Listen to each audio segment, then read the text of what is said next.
because I want to get it perfect. I don't want to miss a detail. I don't want to skip over anything. I want to kind of just have the story perfect when sharing it with you guys. And this is my first true crime video ever, and so I want to kind of ease into it. And I think I have everything on this case. I have been studying this case for a long time. I've seen 2 documentaries on it. I've, seen true crime ASMR videos on it. I know a lot about this case, and I think I am pretty confident in knowing that I am going to share with you guys all of the details. But this is the devastating story of Chris Watts that I'm going to be sharing with you guys today. I first want to say that I send my sincere condolences to everyone who was affected by this tragedy, and I don't want to disrespect anybody in the family or anything like that, so I just want to put that out there as a disclaimer before jumping into the story. I have a lot of notes on this case, and I want to jump in as soon as I can. But again, this is my first ever true crime video, so bear with me, you guys. Okay, so today I'm going to be sharing with you guys the devastating story of Chris Watts. Chris Watts was born on May 16th, 1985. He was 33 when all of this went down. Chris Watts, on the outside, looked as if he had it all. As if he had the perfect job, perfect family, living the American dream. He was married to Shanann Watts, who was pregnant with a baby boy who they planned on naming Nico. They had 2 beautiful baby girls named Bella and Celeste. Bella was 4 years old, and Celeste, or Cece as everyone called her, was 3. They both had a beautiful home in Frederick, Colorado. Okay, so today we're going to be sharing the story of how Chris Watts pled guilty on November 6th, 2018, and why he is serving 3 life sentences in prison. I'm going to give you guys a little backstory, that way we can kind of understand everything. And yeah, so Chris and Shanann met online through social media. Chris sent Shanann a friend request back in 2010. At first, Shanann denied the friend request, and a couple of weeks later, he sent another one, and she ended up just accepting it, and that's when he messaged her. A couple of weeks later after that, they met up on a blind date, and after hanging out, Shanann ended up falling in love with Chris.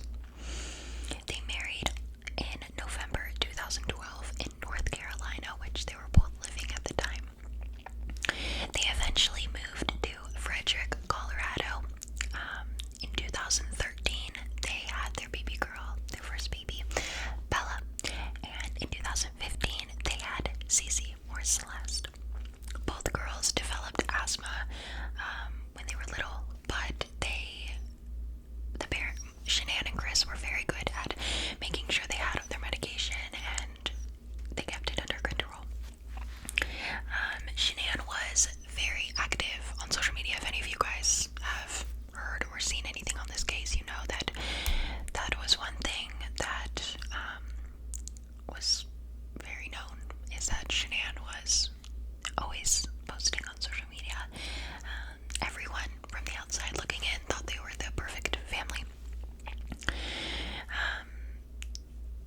There's actually a video of one of the girls, and she's singing this song, and it's called My Daddy Is My Hero, and Shanann posted it on her Facebook, and the girls loved Chris so much.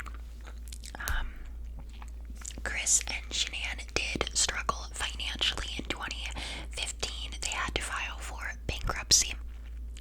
Chris worked for an oil company. He was a field coordinator. He worked off-site where if you look, the big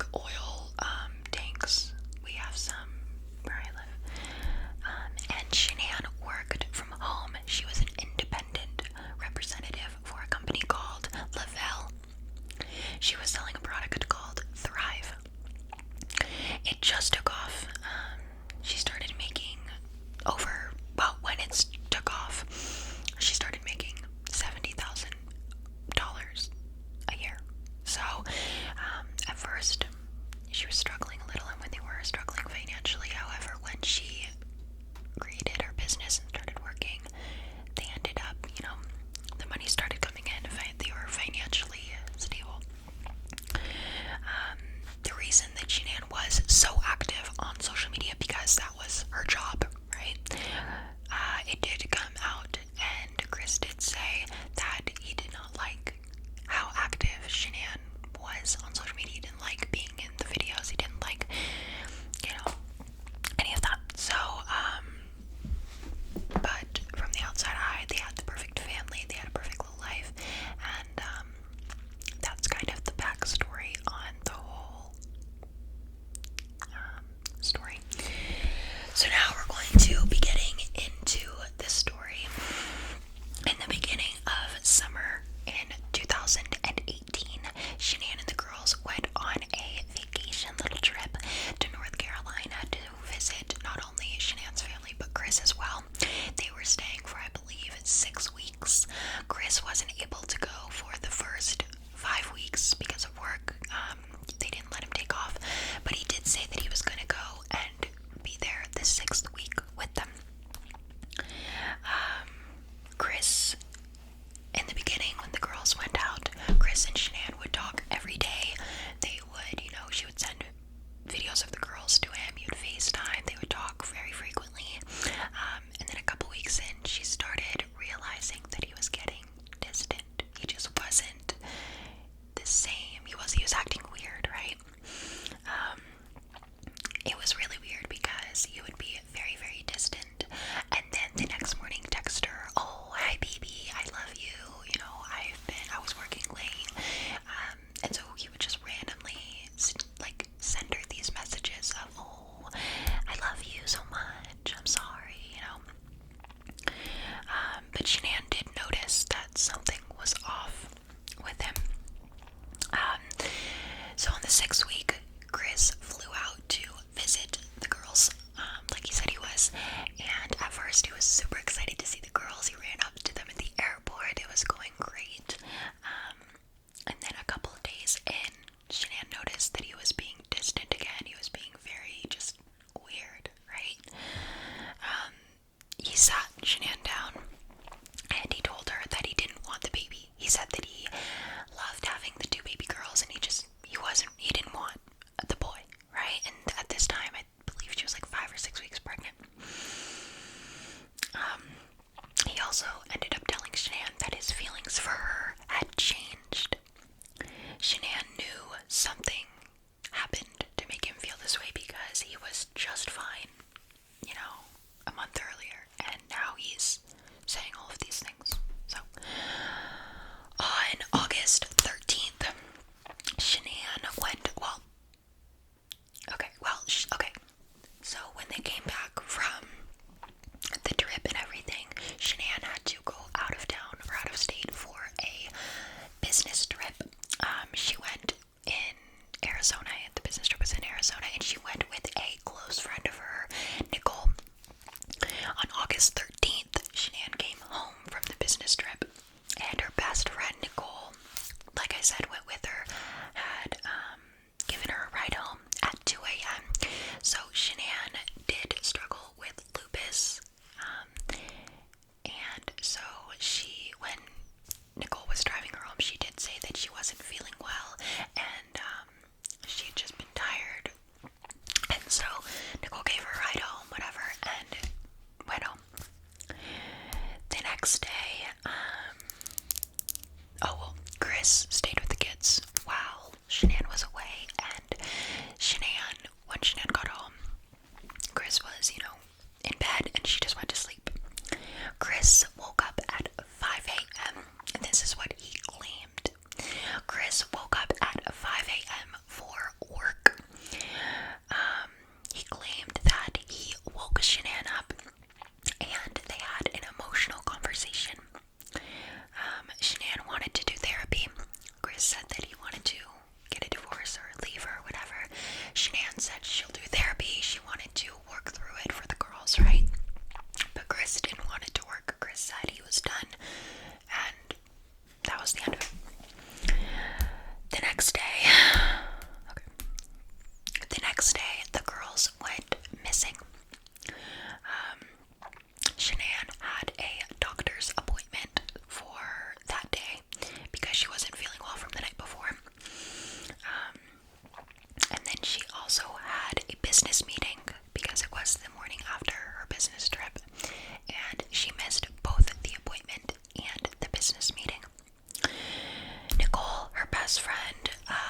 had called her in the morning and realized she wasn't answering her phone. And Nicole ended up driving over to her house because it's really weird for Shanann to not be answering her phone. She's always on her phone. Like we said before, she was always on her phone. But she wasn't answering for some reason. And so Nicole started to get worried. So she called Chris. And Chris said, oh, she might have taken the kids to, a friend's. Everything's fine, right? Nicole didn't. She was suspicious, so she ended up going to Shanann's house, and she had a passcode for Shanann's garage. And so she unlocked the passcode because she noticed Shanann's car was parked outside. And so she thought it was weird, like, she's not anywhere. Her car is here, right? So she thought it was weird, because the night before, Shanann had said that she wasn't feeling well, and, her car's parked outside, she wasn't answering her phone, it was weird. So she opened the garage, and wasn't able to get inside the house because the door had been locked from the inside, which was really weird. And so Nicole called. She started calling around. She called the doctors, or she went to the doctors, or called the doctors, or something like that, and they said that Shanann had never shown up for her appointment. So she was freaking out, Nicole. She started calling Shanann's family, and she again called Chris and told Chris that she was going to call the police. Chris said, no, do not call the police. There's nothing I can do. I'm at work, but we'll figure it out when I get home. Nicole got off the phone, but didn't listen, and she ended up calling the police. So she is a very good friend. So, let me see.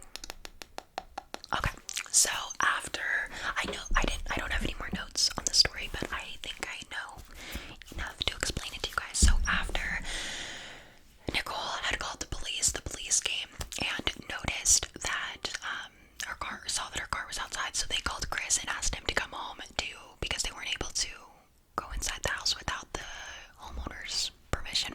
So they ended up calling Chris, and Chris ended up coming home. And he allowed the police to come inside. He let them, look around, and they noticed that the girls' little asthma inhalers were there. And as well as, their blankets, their bags, everything. So the cops already thought it was very weird. They had a conversation with Nicole's brother, boyfriend, I'm not sure. And he said that Chris was acting very weird. He had never been like that before, the way he was acting. He was very calm.